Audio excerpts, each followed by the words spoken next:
Welcome sa Tagalog Manhwa Recap. Maya-maya pa ay makikitang nakagawa na si Mr. Cheng ng mga pil.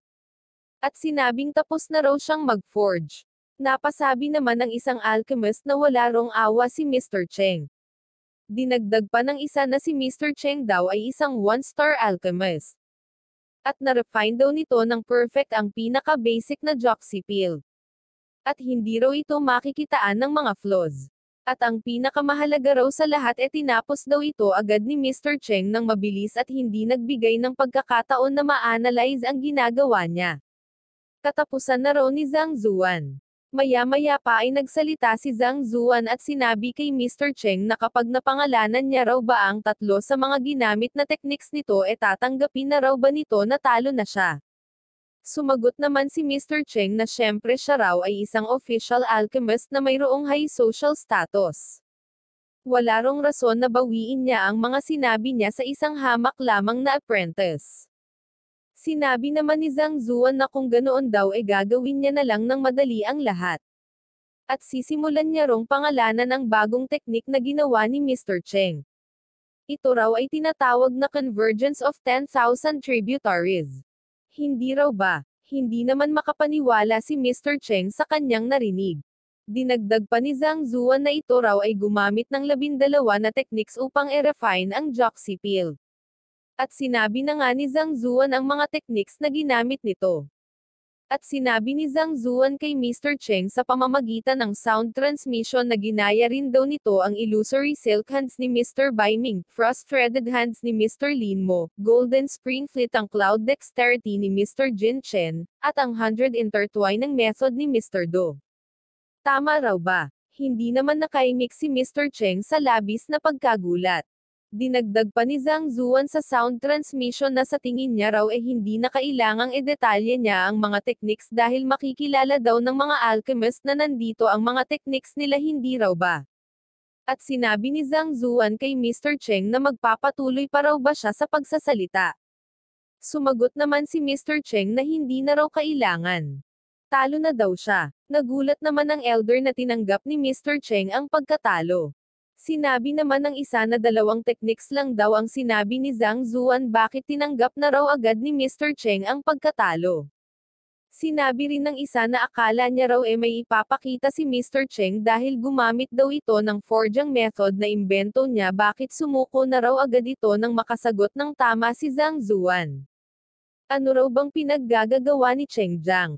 Napasabi naman si Mr. Ouyang na mukhang hindi raw ordinaryo si Zhang Zuan. Sinabi naman ni Zhang Zuan na ayaw niya rong sayangin ang mga oras nila. Sino raw ba ang susunod? Napahampas naman sa mesa ang isa at sinabing siya raw. At napasabi sa kanyang isip na mukhang nagmamadali rong tapusin ni Zhang Zuan ang debate. Although hindi niya raw alam kung ano ang ginawa nito kay Mr. Cheng hindi niya raw hahayaan ang kayabangan nito. Na-stress naman si Mr. Cheng at napasabi sa kanyang isip na paano raw ba iyon naging posible. Ipagsasabi raw ba ni Zhang Zuan ang nagawa niyang plagiarism? Paano at kailan daw ito nalaman ni Zhang Zuan ano raw ba ang gagawin niya?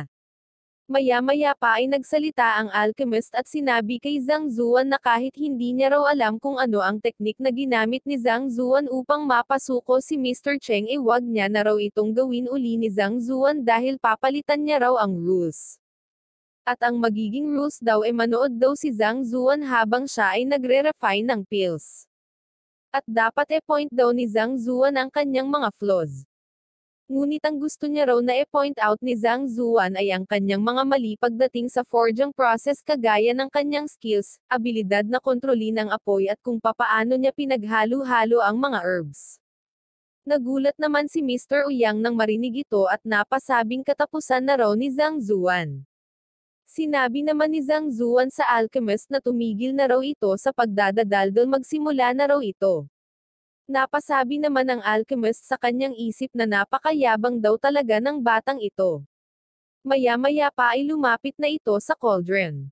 At nagsimula na itong mag-perform ng mga techniques.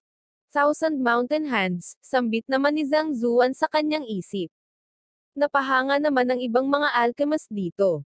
Sinabi ng isa na si Mr. Bai Ming lang daw ang nagtataglay ng kakayahan na ito. Nakagawa raw ito ng acupoint soothing pill sa ganitong klaseng circumstance. Sinabi naman ng isa na napakahirap daw e-forge ng pill na ito at ang forging technique daw na ginamit ni Mr. Bai Ming ay napakakomplikado. Hindi niya pa raw ito nakita noon. Gusto niya rong makita kung ano raw ba ang masasabi ni Zhang Zuan. Maya-maya pa ay napabuntong hininga si Mr. Bai Ming at sinabing tapos na raw siya. At sinabihan si Zhang Zuan na sabihin na raw nito ang pangalan ng mga techniques at mga flaws nito. At napasabi sa kanyang isip na hinding-hindi raw makukuha ni Zhang Zuan ang respeto niya. Maya-maya pa ay sinabi ni Zhang Zuan na rerekta na raw siya sa punto kaya makinig daw ito. Ang teknik daw na ginamit nito ay tinatawag na Thousand Mountain Hands. Kailangan daw na ilagay ang mga medicinal herbs sa cauldron base sa isang special na sequence. Kagaya raw ng mga bulubunduking mga rehiyon. Paisa-isang bundok lang daw na parang naglalakbay. Ang pag-control daw ni Mr. Bai Ming sa apoy ay nakabase din sa sequence na iyon. May pagkakataong malakas at may pagkakataong mahina.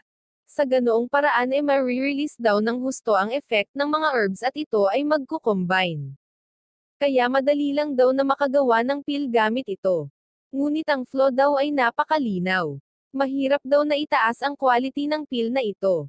Kaya naman kahit pa raw nagtagumpay si Mr. Bai Ming na makagawa ng pill ay ang level daw nito ay napakababa. Makikita naman ang pagkainis sa mukha ni Mr. Bai Ming. Idinagdag pa ni Zhang Zuan na ang ganoong klase raw ng forging technique ay nababagay lamang sa pag-mass production ng mga pills at ito ay ginagawa raw ng mga low-skilled alchemists.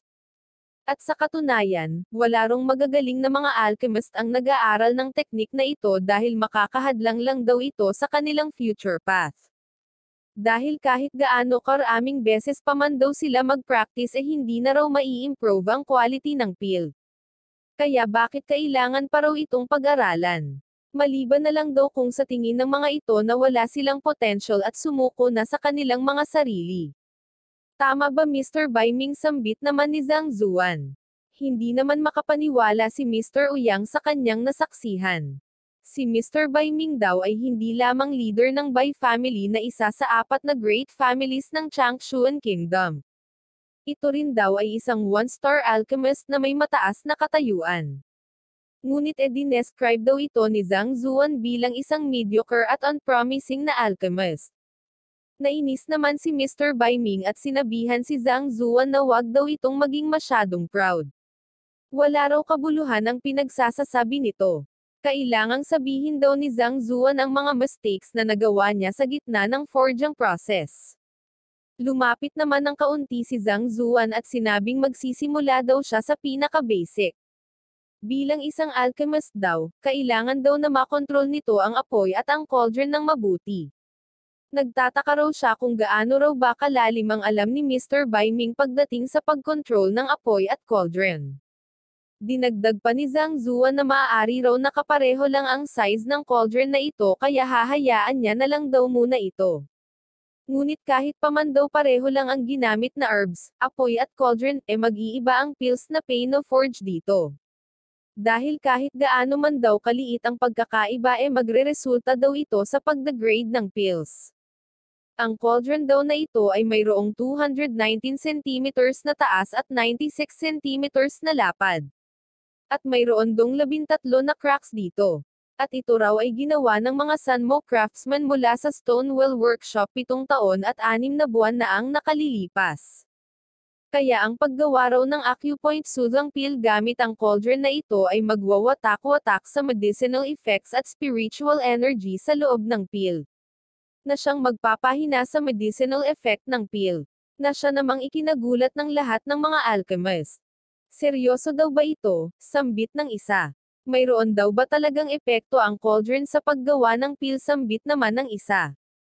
Sinabi naman ng isa na alam niya raw na iba't iba ang epekto ng iba't ibang cauldrons ngunit hindi niya raw akalain na ganito raw pala ito kakomplikado. Napasabi naman si Mr. Ouyang na ang cauldron daw na ito ay dinala ng Alchemist Union para sa debate na ito.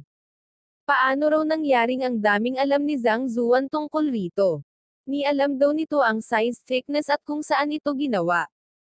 At naked eyes lang daw ang ginamit ni Zhang Zuan upang malaman ang mga bagay na ito. Sinabi naman ni Zhang Zuan na ngayon ay magsasalita naman daw siya tungkol sa apoy. Ito raw ay mula sa Heavenly Coal. Ito raw ang pinaka-best na coal para sa pag-refine ng pills. Naglalabas daw ito ng napakainit na apoy at ang permeability daw nito ay kamangha-mangha. Sa pamamagitan daw ng paggamit ng chi gaya ng mga martial artist madali lang daw makokontrol ang lakas ng temperatura ng apoy na ito. Para raw sa isang normal na uling 37% lang daw ng init nito ang mare-retain kapag ito ay sinunog sa cauldron na may kapal na 37 cm, habang 47% naman daw ang mare-retain kapag heavenly coal ang ginamit. At hanggat ito raw ay kayang kontrolin ng nagre-refine makakagawa raw ito ng pills na mayroong top qualities. Ganun pa man ito raw ay basic knowledge para sa isang alchemist at hindi isang flow. Ngunit napansin raw ba ito ni Mr. Bai Ming bago ito nagsimula, tanong naman ni Zhang Zuan. Napasabi naman si Mr. Bai Ming sa kanyang isip na anong napansin. Nagbibiro daw ba si Zhang Zuan? Siya raw ay gumagawa lang ng isang normal pill, kailangan niya pa raw bang magdala ng ruler upang sukatin ang laki ng cauldron at mag-test ng iba't ibang temperature? At kung gagawin niya raw yun siguradong aabutin daw siya ng ilang araw bago makapagsimula na gumawa ng pill. Maya-maya pa ay sinabi ni Zhang Zuan na sasabihin niya raw ang mga nagawang mali ni Mr. Bai Ming sa pag-forge ng pill. Gumamit daw ito ng 47 na uri ng herbs para makagawa ng acupoint soothing pill. At ang iba raw sa mga herbs na ito ay compatible ngunit ang iba naman ay hindi. At kapag hindi na control ang compatibility nito siguradong ma-fail daw ito. Ang una raw na inilagay ni Mr. Bai Ming ay ang heartgrass. Ito raw ay mayroong calming properties at resilient sa mga matataas na temperature. Nangangailangan daw ito ng mataas na temperature upang ma-maximize ang effects nito. Kaya tama raw na ito ang unang inilagay ni Mr. Bai Ming. Ngunit nagkamali daw si Mr. Bai Ming nang inilagay nito ang split palm flower pagkatapos ng 7 breaths. Ang heartgrass daw ay kalahating taong gulang lamang. Ang epekto nito ay hindi ganoon kalakas at ang dahon nito ang pinakamahalaga nitong parte. Ang ganitong herb daw ay lalabas ang effect kapag ito ay nainitan. Kaya dapat inilagay daw ni Mr. Bai Ming ang split palm power pagkatapos ng 4th breath. Ngunit hindi niya raw ito inilagay hanggang sa dumating na ang 7 breath. Kaya ang epekto raw ng pill ay bumaba sa 13% at ito raw ay palpak. At patuloy pa nga na isinalaysay ni Zhang Zuan ang mga pagkakamali ni Mr. Bai Ming. Makikita ngang tila nakukumbinsi na si Mr. Bai Ming. At patuloy pa rin na idinidiin ni Zhang Zuan ang mga maling ginawa ni Mr. Bai Ming. Hindi naman makapaniwala ang isang alchemist at napasabing isang beses lang daw tumingin si Zhang Zuan ngunit natandaan na raw nito ang sequence sa paglagay ni Mr. Bai Ming sa 47 na mga herbs. Sinabi naman ng isa na ang pagtanda sa sequence daw ay balewala. Ang nakakagulat daw nagagawang malaman ni Zhang Zuan ang edad ng mga herbs sa isang tingin lang. Napasabi naman ng isa na alam daw ni Zhang Zuan kung papaano match ang mga herbs at mapataas ang medicinal effects nito. Sinabi naman ng isa na pagkatapos niya rong marinig ang mga sinabi ni Zhang Zuan na-realize niya raw na ang dami palang dapat kailangang i-considera ng isang alchemist. Sinabi naman ng isa na kaya raw pala hindi siya nakakagawa ng isang perfect pill, ito raw pala ang dahilan. Napasabi naman si Mr. Bai Ming na ganito raw pala ang pagpo-forge ng pill. Kung ganoon, ano raw ba ang ginawa niya? Bakit wala rong nagsabi sa kanya tungkol rito? Ang buong sequence daw ng pag-forge niya ng pill ay isang kapalpakan. Sinayang niya lang daw ang lahat ng mga herbs.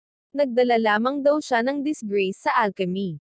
Ilang sandali pa ay napaluhod si Mr. Bai Ming at napasuka ng dugo. At napasabi na paano pa raw ba siya magpapatuloy sa pag-forge ng pills sa taglay niya na lousy skill. Nagsasayang lang daw siya ng mga herbs. Sumusuko na raw siya. Magmula daw ngayon hindi na raw siya magpo-forge ng pills. At sinabi kay Zhang Zuan na pag nag-forge pa raw siya uli hayaan niya raw na punitin siya ng langit. Na siya namang ikinagulat ng lahat.